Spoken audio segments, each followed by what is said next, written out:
first have you introduce yourself? Rusty Boroff with 180, Executive Director. So can you tell me a little bit about the tiny homes and how this came about? Yeah, so about 7 years ago, we kind of started planning what a tiny house would look like. We ran into a lot of hurdles, a lot of different things with the city to be able to make that happen.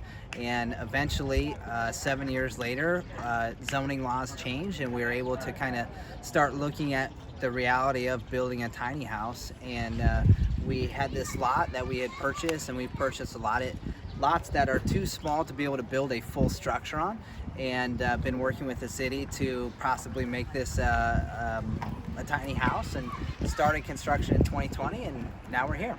And can you tell me about kind of the purpose behind these homes and how they'll be used? Yeah, so the goal of the tiny homes are kind of twofold. One is to provide housing for graduates of our program, so men and women who go through our 14-month residential program, and create a safe environment for them to live in that is close to our main campus, that creates accountability. Second part is to kind of break down some of the barriers and red tapes so we can make tiny homes a normal thing here in the Quad Cities. And why is that? What's the benefit of these tiny homes? You know, so when you look at tiny homes, they're cheaper to build. They can be built on lots that aren't being used, odd-shaped lots that you find in a lot of older communities.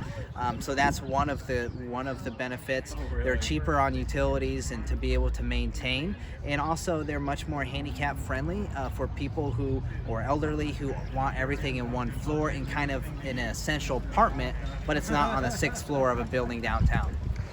Is there anything you can say about the men that will be living in these homes and kind of the journey that they've made? Yeah, so they're both graduates, been through our 14-month program, employed full-time, sober, on the right track, and have been doing this for many years. And so now they will be moving in these homes. One of them is a veteran.